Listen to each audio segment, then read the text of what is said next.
Colm, good morning to you. That was a joke. Good morning, Ger. How are you? You well? Arthur, how are you? Great. Dara, how are you? Well, how's it going? Bit of a panel. You're all very lucky that I'm here this morning. Two reasons. One, I was staying at my parents' house last night and I forgot my charger, so it was an absolute fluke that there was still enough battery left to wake me up. But then also I got electrocuted. I put my finger in a light yesterday. Kind of forgot that it was plugged in and was twisting away only for it to get thrown across the room. You got thrown across the room? No way. Yes. Was this like Mario Home Alone 2, all the hair? Essentially, yeah. My brother-in-law sent me a picture of Don King. I was like, yeah, that was basically it. No way. Yeah, so I don't play with live. It was a lamp that actually wasn't even earthed. I was like, that could have been it. What did it feel like? Would it have been a different show this morning, or were you just going like, show must go on? FAI Ryder Cup, let's go, boys. Frantic. I was actually really sore. My thumb were out. Okay. But You're going to electrocute it. Who else can do this? Yeah. Anybody. Frantically searching around. Let's sure you Dermot Keenan, come on down, buddy. That's Keith, can you do Thursday? that's not that's hospital worthy, isn't it? No, because you're like, I mean, it wasn't as bad, obviously. Jeez, I remember my sister got electrocuted. It was one of my childhood traumatic memories. Yeah. Seeing her. Yeah. She's can't now, like, but Well, it's tough at the time, you know. That's what you say but how are you publicly. now? Like, you're concerned. This is Yeah. You're a bit shocked. You would be a bit Superman shocked. started. It's shocked. Was Superman? Spider-Man got bitten, didn't he? Yeah, so my superpower is... So what did Superman get? I don't know, maybe... I think he got electrocuted. No. He was born that way, was he? Magneto, I suppose. He just had a Something like that, yeah. natural ability to be Superman. I hope you're okay, hon. Oh, thanks, buddy. You don't look like you got electrocuted. That's the only thing I'd say to you. You never can Although tell. there's an electric energy to you today. Always, I would say. No, not today. Always. Now, the pre-show meeting was very all the president's men, you know. You had some serious stories that you want to get to. Didn't sleep very well, but well, I don't know. Tell me how well I slept. No, 54% recovery. That's not great. Anyway, on to matters of more importance. You didn't tell us actually till right now. This is all of our first time hearing it. Usually we can give us a heads up. That's quite fun, yeah. Would you have let out a shout? Yeah, totally. Yeah. Ah! And my poor dad sitting on the couch going, "What's going on?" So, And did you really get thrown across the room? well, I mean, I definitely moved. Yeah, I'd walk it back. Yeah. Were you airborne? Yeah. That's rough enough. Well, it was no crack, I would say. Yeah. Did it put out the whole power in the house? No. All right. Because it wasn't earthed. Maybe that would have. And it would have tripped a switch. You know what I bet the first thing you said was, I bet everyone in the same situation, what's happened there? That's definitely the first thing you said. What's happened there? What's happened there? Why is it always in an English accent? Anyway, let's move on because there's plenty to get through. Anthony, the second coming of the Messiah. What a footballer that guy is. He's pretty good. He scored one and set up one. Real Betis is number 7 against Nottingham Forest last night in Europe. Their return to Europe. Forest were 1-0 down, but they went 2-1 up before Anthony himself got the equaliser, and he set up the first one. Lovely old assist too. And he's gone. There's no. There's a buyback. There's no buyback, but there's like a sell-on clause. That's a sell. I think they get some. I think they have a nice old deal for themselves, United, if Betis sell him. Yeah, I think it's 50% or something like that. Yeah, but that's how desperate they were to get rid of him. But there he's flying into Betis. Yeah, a good few other things happened. Big Ev on the bench as Roma went to France and had a very nice time for themselves. They won 2-1. They were 2-0 up in that game. Luckily, Artem Dovbyk didn't score. Big Ev has bulletin board material from Fabio Capello. I don't know if everybody saw this. Fabio Capello, not a top player. None of those lads. They're no good. It's a fair. It is fair what he's saying. Like, I would assume that he's not like just written them off. He's only completely. 20. That's what I mean, though. Like, it's not like the lads around the league comparatively. What do you mean? Like the other teams have, like Vlahovic, your man at Juventus. Well, Vlahovic is like 28. That's what I mean. He's leaving on a free. I don't think he's not saying that Evan Ferguson could never be a top player, is he? I don't know. It seems like it's a factual thing. This is like you're a top player. You're not a top player. But we would be surprised if Evan Ferguson went to Roma and led them to win in the league. They're second in like 25 years. That, I think, would be a remarkable outcome. Well, that would be... but that's what he was talking about. Well, no. They have a few issues in attack. Dovbyk and Ferguson aren't top players. I don't know. Anyway, surely this... one thing we've learned over the last 12 months is that the only thing that matters is being written off by somebody. You can do all the hard work. You can be tactically amazing. You can put in all the best strength and conditioning work. You can have the best psychologist, but you need to be written off by somebody to prove those motherfuckers wrong. And that team is continuing for 2026 has already started with these All-Star nominations, which we'll get to. You know, we'll get to that. Eze, your boy, scored. Kerry people, let's be having you this morning. Come on. We'll get to it very quickly now. Eze, your boy, scored his first Arsenal goal. Do you know who else scored for Arsenal? Your other boy, Trossard. Yeah. They won 2-0. Paulinho got a lovely overhead kick for Spurs. Did you see this? If Trossard takes my abuse personally and fires them to a league title, I'll be the happiest man. What if Eze underperforms? Well, I'd be very while Arsenal disappointed. win the league, you'd be slightly underwhelmed. Paulinho got a great overhead kick for Spurs. I'm sure Bobby saw it. Phil Foden and Savino scored 2 lovely goals from Man City. And the draw has been made for the Carabao Cup 4th round. Brian Barry Murphy's Cardiff City play Hollywood Wrexham.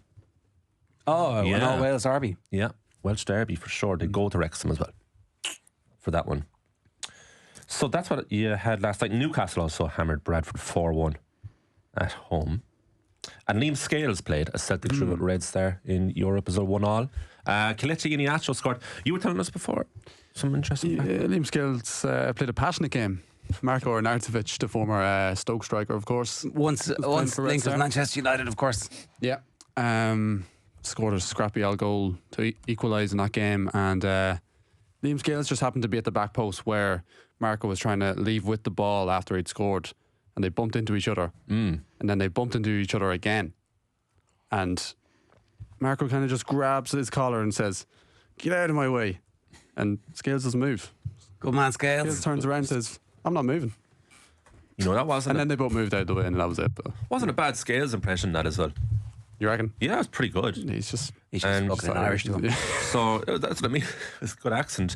And tonight, Ger, of course, Aston Villa entertain, although not much entertaining to be seen at Villa Park and beyond this season so far, but they play Bologna. Look, the mood music has shifted. Monchi's out the door. Once that happens, everything is great. It's like Here's the problem. The breathless reporting from the Athletic is like, for the last 2 years, Monchi, the whole world thinks Monchi is a genius. And he was And then for a while. they boot him out the door, and then you go, the whole world thinks this guy is a genius. Everybody wanted him. I'm like, come on.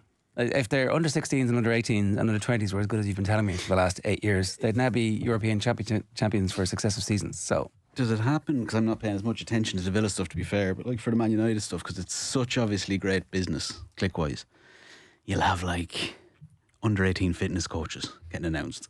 yeah, essentially Formerly of Man City is like, whoa, who's a this massive fella? coup. Yeah. Who's this guy? Oh my God, I feel sorry for it sometimes. And he went to the University of Colorado. Unbelievable. And this is what he Ah, studies. Jesus. And it wasn't actually fitness at all, it was something else. And yet here he is. It's actually a sports Can happen psychologist. to anyone. To protect the identity of our sources who were not allowed to tell us this guy's amazing, according to people with information pertaining to it. No, they do some great work. Now, They do loads of great work. That bit is the most annoying. It's like, I'm actually trying to find the quote. If a deal for Olabe gets done, many will see it as a significant coup given the work produced across the Spaniard's career. This is replacing Monchi. It's like, what a coup. We don't know how it's going to work out. And by the time it totally fails, I'll be somewhere else. Does he But have you'll to have given us our... Does he have to start using his first name now? Because he's lost a bit of like Monchi. aura about himself. He's been sacked. Can't be. You see, I don't know, I'm sure you didn't bother reading the very long statement, but actually he has not been sacked. They've parted ways. He will continue to be an advisor for V Sports, Monchi. Although Unai Emery's like, he wanted another challenge. He came here. Yeah. He came here after us. He stayed 2 years and he wanted another challenge. His work We'll here move is- on. We'll move on. That's what Emery was saying. But the press release, slightly different language. do you think he has the esteem to get gardening leave? Monchi. Yeah. I'd say they'd be like, there's offset language in a lot of these contracts. Somebody comes in and starts paying you, we stop paying you. I think you know you've made it when you're on gardening leave. Is that your ambition in life? Yeah. To be placed on it, Granted. you know? I'd say it's pretty bleak. Gardening leave. Yeah. A lot of gardening to be done. So with Monchi gone, Hang on. We need to explore this a little bit. Go on. What? Getting paid to do no work. But getting not allowed to do anything. Yeah, but like, you're not allowed. But These guys aren't like, you don't get to that point in your life kind of reveling in the... But a little bit of downtime. Just extended but, holidays. like, what was your man on, like at United? Ashworth. Yeah. Oh. He was in a good few months of it, like. Well, he was doing great research of all the best players in the world. He was, to be fair to him. Really worked out. Yeah. I just... Well, he was keeping pals with the FA. That worked out for him. Yeah. It's how bleak It, enough. it is suggesting what you should do, isn't it, in the title? Yeah, I don't know where the title comes from. It must be it's a little bit of a joke, like. Are there any etymologists out there who can explain to us? I don't know. It does allow you to tend to personal matters. Yeah. But I mean, you're probably not wanting that because you've just bombed out of inevitably you've just bombed out of somewhere else to go somewhere else to take that on. You just have to sit in there waiting. Like, you wouldn't function. One? No, you wouldn't. One or personal? Oh, you. Oh, me? Yeah. I think I'd be all right. I think I'd be very good on gardening leave. It could be the best time of your life. That garden won't weed itself, sure. You could know what I mean? write. Man of leisure. But you not just be like, oh, great. You could watch all those crap movies or amazing films or all the books. I suspect that would get pretty grating after a week. What? Do you not think so? Of all of the people who would have trouble with gardening leave, I expected you would have the least trouble. It's not because you're like, I'd love to be a man of leisure. Don't get me wrong with that. Like, you know, a big fat payoff, do whatever you want for 2 years. That's fine. It's the fact you know you're going into something else and you can't properly engage yet. Do you think maybe, though, that everybody cheats? Well, that's between them and Their their lords. attorneys. It's not for me to speculate what Dan Ashworth was or wasn't doing. We're talking in generalities here, nothing specific. I'm talking in generalities now. You can answer that. Do you want to hear the origin? It's not very detailed, but the term originated in the British civil service, where employees had the right to request special leave for exceptional purposes. The term came to widespread public attention in the 1986 show, BBC sitcom Yes, Prime Minister. Good show. All right. That's all it says. There's actually no reasoning for the specific name, but there you go. It does lighten something that's very serious in someone's life because of the title. Yeah. It's like Quincy, that disease, which is horrible. It sounds fun though. Or shingles. Quincy. Shingles. Yeah. Shingles, the Even measles sounds a bit cute. But, but the gardening leave is definitely the corporate version of that. Chicken pox. Did we get sidetracked here somehow? Yeah, and it's funny because there's actually loads to talk about. So what are we doing? All-Stars. Jesus. Well, it's unbelievable, isn't it? Not a Cork man in sight. When's the last time a losing finalist has had more nominations than the winners? Cork and Meath can feel the most hard done by here, given they were the ones who had the best record this year against the All-Ireland champions. Yeah, very good point, Jordan. So, look, obviously Kerry are well enough represented, but it's the Donegal representation, which is quite something. Yeah. So I suppose, look, it kind of goes back to this theme of the week without getting into detail of what we discussed yesterday. But is it all about the final? Is it all about the All-Ireland final? Well, because obviously this is why we're aggrieved. I don't know. I got given out to on this show for telling everybody after the quarter-final that I had seen the All-Ireland final champions in waiting from the pace and power and precision of their performance against Tyrone and Armagh. Which one was it? Which game was it? Armagh. Yeah, Tyrone second. And then they slaughtered Tyrone and then they slaughtered Donegal with like three of the most impressive back-to-back performances. Did the Dubs do that against really good teams? Didn't have to do that. That's the thing. Like, So far ahead of everyone. Don't forget Cavan as well, and just before the story, Yeah, they were kind of just, that was the warm-up, getting the dirty diesel out of the tank. 4 times if you ask me. And I didn't say green diesel, you Dubs did. didn't need to do it. What? The Dubs didn't need to do it. No, they didn't. It was always controlled, and there weren't actually three other good teams around. And I think the Dubs could clearly have done it. But I would say this Kerry team isn't as good as Dublin at their peak. but they're not. You wouldn't say it's we'll impossible. never be able to compare them really because of the rule change. For sure. But like the Connolly, the best Dublin team was actually the one that Donegal beat. That was the most entertaining one to watch. They had all the best players in their pomp. And probably the next year when they come back and win the All-Ireland. Was the most stacked team not 2017, even though there were close games in that era against Mayo? Well, Con comes into it. Oh, maybe Con. But I think... And they have Connolly just before he steps away the first time. Not when he comes back. Was he not at his Connolly, peak? when did Connolly go? 16? 12, 13. Yeah, I think... Was it 16 he came back in 19? Connolly? Look, this is something for the deep dark winter we can get into. But, sorry, were you finished there? I just think Kerry, Kerry's All-Ireland win this year was so spectacular and so amazing. And fair enough. They have a wobble, right? But in the wobble, loads of players are missing, and then those players come back and they produce such stunning performances to hammer the best teams in the country. Like literally the best teams. Everyone's like, oh, it's such an even year. The power rankings are so mad. We can't tell who's... And then it's like, what are you talking about? Slap, slap, slap. You're dead. Dead. Yeah. But Donegal and more All-Stars. Nominees. Yeah, and I kind of... I know you could make the argument against because they probably maybe had more competitive games across the year for sure, but they also had their wobble, losing to their own. Yeah. So I don't know, it's a weird one. Yeah. Maybe it's unearthing some sort of bias. Dublin's lowest representation in exactly 20 years. So Donegal have 10 nominations, Kerry have 9. Yeah, Donegal were class for a long time. They were. I was at a couple of the games in the season. They were so good. Like even people forget about the Meath game. Like they destroyed. Yeah, that's true. That is fair. They destroyed them. And Meath were looking like no one was really expecting me to win that, but like that second Meath half were looking pretty good. But that second half was one of the best second halves of football you'll ever see from a team. Like if Donegal win the forget All that. Ireland, that gets looked at very differently in hindsight. yeah, exactly. Yeah. So I don't know. Like Harry only have 9. It's 11-10. 11-10. Yeah. Jeez, that is hard going though. Like, that seems low, just proportionately. 9. It's different with the hurling because the hurlers there isn't as much competition. Yeah, it does. Anyway, look, I'm sure on the night it'll be 8 Kerry, Yeah, maybe. 3 Donegal. Yeah, exactly. Yeah, the final team, the one that will be remembered, will be the actual team. Young Footballer of the Year, no Kerry representation either. But sorry, can I just say, like, well done, GAA All-Star Selection Committee in giving Kerry something, a grievance to nurse, even when they go up and they accept all the awards. Now, no Young Player of the Year, as you point out, the Production line stopped. but that'll be there. Like, Try it while you can. oh, we didn't get any credit for that All Ireland. Oh, it was the new rules. Oh, it was you were a one man team. Yeah. Oh, that's what they'll be. They'll be like digging into this, going, how do we turn this? It's great for them and it's bad for their rivals. Let's tell people who were the Young Footballer of the Year nominees: Oisín Kennedy, Matthew Thompson, Finbar Rorty. Geez, Thompson was fairly extraordinary, but again, he could be punished because of Galway and the insipid nature of their elimination.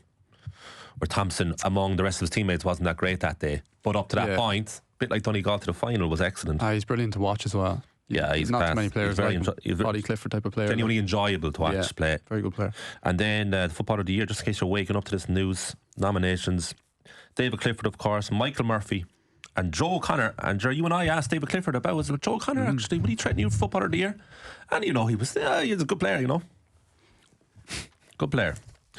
So there are 3. That's what give it to Murphy. It'd be funny if they give What it if to the Kerry O'Connor. vote gets split? Well, Yeah. who votes Player of the Year? That's completely the journalists as well. No, I think that's the players. Players. Oh, is it? Okay. Yeah, the nomination is done by the journalists, All right, okay. as far as I know, and then the players vote. Even for the All Stars. No, the All Stars. For what are you? Okay, sorry. It's all fairly tedious, really. Sure. The whole thing, eh? No, I'm sure it's a lovely honour, but like, it's not. Who cares? Like, Well, the players do. Have you ever been? no. It's really worth going to. It is. You can be sceptical. Probably a bit late for me now, to be honest. Well, no, it's on in like 4 weeks. It was a joke. As if I was going to break into an intercounty team and then get up to speed where I'll be an All-Star Not as nominee. a player, anyway. All right. A coach. I could go back as a coach. You're right. I suppose they get to go. As an attendee, you can buy a ticket and go and have the crack, and everybody. What would that cost? Well, and you do work. You do work in the media. I I'm know, sure you but could. like- Buy a ticket is in. Is there a crowd at it, or is it just tables? All right. Okay. Yeah. All right. But it's gone from the convention centre. It's in the RDS. Yeah. Strange. Okay. Yeah. It's not really the home. I'd say it's of the great GAA, night if is you it? win, like, especially if you're coming off the back of an All Ireland. We were talking about it there beforehand, the 2021 or in the hurling. Cork got no All Stars. Got to an All Ireland final, got no Yeah. All Stars. That has to be the first time that ever happened. Yeah. And the last Footballer of the Year who didn't get to the final, I think Bernard it's Brogan, yeah. again, Cork done. In 2010. Cork done again, yeah. Unbelievable. But like it People is, bias. they are important though, because like when someone retires, a great player retires, it's the first thing you say about them, isn't it? Unless they've won a number of All Irelands. Footballer of It's the Year? like 3-time All-Star. Yeah. whatever it is. Like, it's not like Ballon d'Or when no one does really matter, mentions it. Yeah. Sorry, I'm not saying it does. But like it Higgins kind of, and Boyle, they're Boyle all-time greats on the back of. Boyle had 4 in a row. Like, it's unbelievable.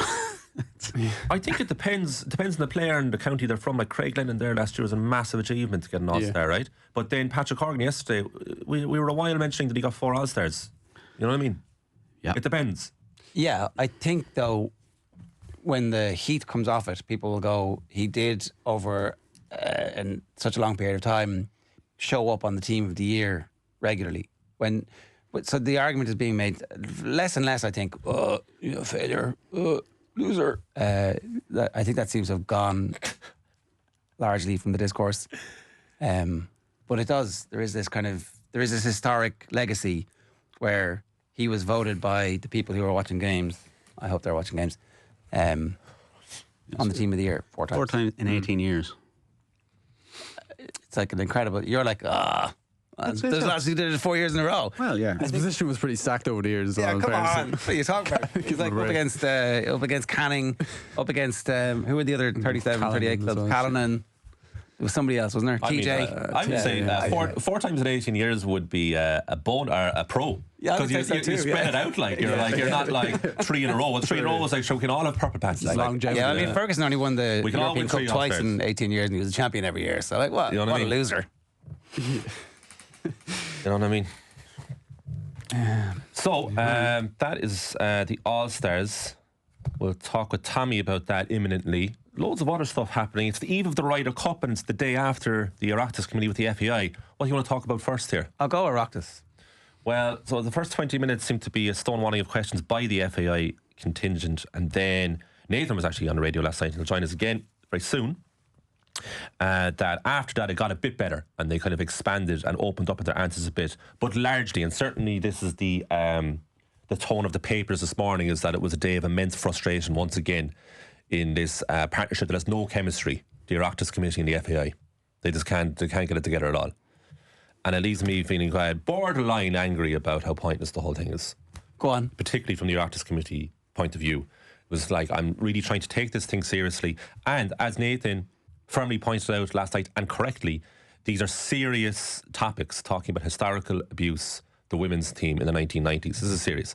And it's about when they knew this. So May 2023 to January 24, that's the crucial timeline that they're trying to decipher who knew what when, and that wasn't answered. And we can talk about that detail more with Nathan. But in the meantime, what is it actually for is what something I constantly ask myself when these things happen. I said it yesterday on the show, having watched a few clips and listened to the events of the day, it leaves me feeling even stronger. That opinion is that this is essentially a group of people sitting around in suits, pretending that they're very serious people, asking very serious questions with huge repercussions for their victims, and nothing actually happens from it. And if the FAI, my feeling is if they had answered every single question extensively, or if they had stonewalled every single question that was asked, we'd be left with the same result. So I have no faith in this Oireachtas committee. What is it for? Why is it even filmed? Why is it even available to watch? When something is filmed like that, the nature of theatre enters, because they know that the public are going to see this. It is a performative exercise of something that's actually quite serious, and it's entirely pointless because what happens in the back of it? Well, what happens on the back of it is a lot of homework. I'm noted for asking for documentation. It's like, grand, we'll give you documentation. But I think, like, obviously there are very serious matters, as you said, at the heart of it. But there's also something else going on here, and it's like, for the first time, I think maybe since the formation of the state, there's a proper case being made for the academies to get funding, and now somehow that is being linked with these historic abuse cases. Who benefits from that? Who is benefiting from the fact that just before the budget, when the football community has got its organisational power together for the first time, they're going forward to the houses of the Oireachtas. They've lobbied properly. They've got the audit of the academies done. They've put their best foot forward, and now somehow that's being linked to this other story. I'm not diminishing the importance of the historic abuse cases, right? Because clearly that is something that needs to be dealt with.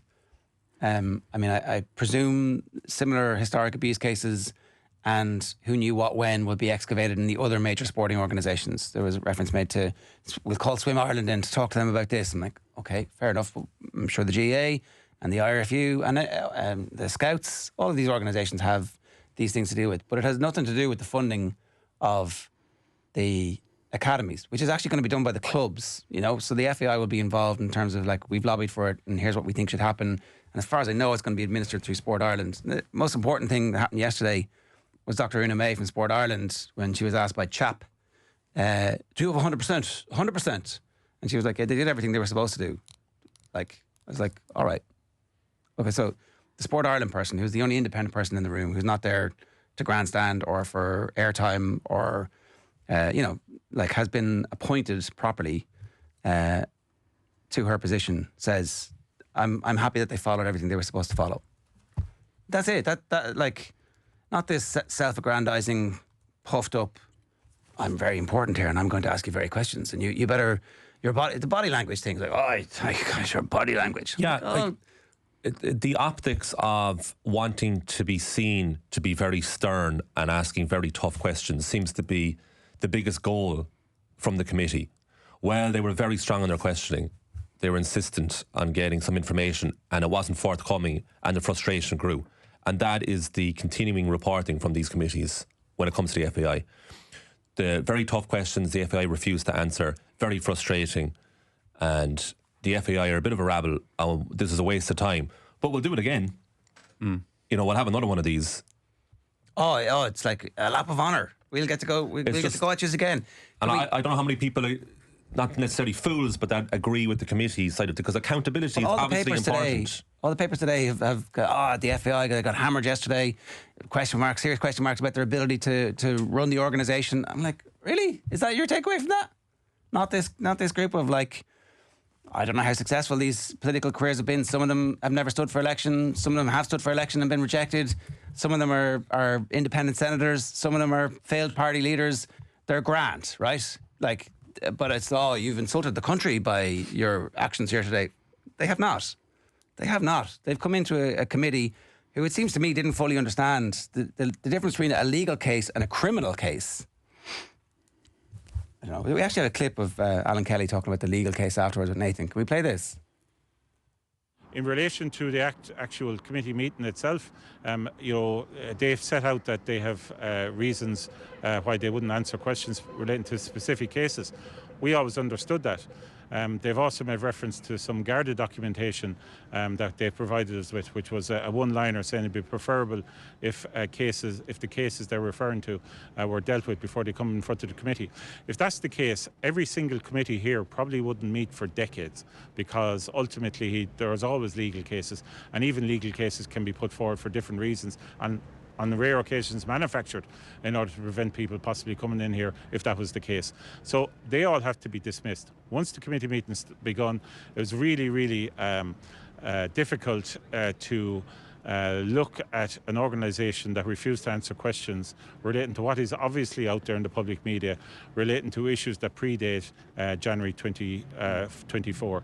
I think it's unacceptable. There was a way in which questions could be answered. They refused at times. In fairness, I think the President did open up a small bit in relation to these issues. But as a result, it means that the committee of which I chair, afterwards having a chat, deep concerns in relation to what has happened in the FAI as regards safeguarding pre-January 2024 and possibly even after that. So do you believe they were hiding behind that Garda advice? Well, for me, I've never seen it before, that a committee would be obstructed from its work because an AP, a non-attested Garda, sends basically a one-liner saying it would be preferable. There's lots of things in life that could be preferable. But actually, if we're called in front of an Oireachtas committee to discuss certain issues, there are rules and there are criteria around which we always, every day inside here, have to work. That is not a criteria. Gardaí don't intervene in Oireachtas committees, the work of Oireachtas committees. We don't, as an Oireachtas, intervene in Garda activities. That's the line, separation of powers. That's the way it is. I think that's one of the biggest straw man arguments I've ever heard anybody put up at any point. The advice from the Gardaí was that there is a criminal case not a legal case. So first off, the introduction there of like, oh, sometimes spurious legal cases are introduced to try and clog up the work of the committee. These are not criminal. These are criminal cases, not legal cases. So the Eileen Gleeson case is a legal case, right? Totally separate issue. But what they're talking about here are the potential for someone who has been accused of, as it was referred to yesterday, serious crimes. I won't use the phrases yesterday because, again, I think that could potentially damage someone's right to a fair trial. And if you're a defence barrister, you're looking at all the stuff yesterday going, just say something please about the case. Say anything about our case because we'll say we won't be able to get a fair trial. And I just can't understand how they didn't appreciate that. Just do this in 3 months' time. Do this in 6 months' time. What difference does it make? The facts of the historic stuff won't change. Yeah. And in fairness to Owen Shane, he's been very strong on that point as well. And you know what's the rush here to do this? The budget. The budget. So what's coming to this right? The budget's in 12 days' time. It's 12 days to the 7th of October. And then the fallout from this seems to be, well, will this affect any of the funding that the FAI will get? Why use is it punishing an already struggling organisation again because you're disappointed with their performance in Oireachtas committee? What is this like? Now, there's what Alan Kelly described the FAI as an organisation that's been bailed out. So there's a sense of ownership about this. Well, we own them, so we're going to take away their funding because, to be honest with you, we're very disappointed that they didn't answer our tough questions. We bailed out the banks. Like this, look. And by the way, plenty of blame to be apportioned to the FAI. I'm not defending the FAI here. I'm more annoyed about the Oireachtas committee. Yeah, precisely. They can do their business slightly better. They could certainly have dealt with this better. And I very much look forward to all of the explanations that are going to come when the criminal cases are over, because they do have a lot to explain, right? And that's fair enough. But I did think I see some of the papers saying there was no grandstanding yesterday. There was plenty of it. There was absolutely plenty of it. People desperate to get election, people desperate to get some airtime, people desperate to boost their political profile. And to what end? So like, oh, we're centering the women at the centre of this case. Are they really? Was that what was going on yesterday? Because it didn't feel that way. Right, we moving on? Yeah. The NFL shop is in town. Who was you? Some of you were there for freebies the other night, were you? I was supposed to be. I couldn't make it. You couldn't make it. You sent your measurements, and I didn't get the free stuff though. Oh, yeah. I had a stroll in there yesterday though. It's quite impressive. Yeah, quite impressive. Yeah. Bear Bua are the Belfast-born clothing brand, and they've collaborated with the NFL. GAA themed jerseys ahead of the game in Croke Park this weekend. 32 of them, one for each county or one for each NFL franchise. I couldn't work it out. Oh. Maybe it's a happy coincidence. Maybe both. Wrote it there, Roisin.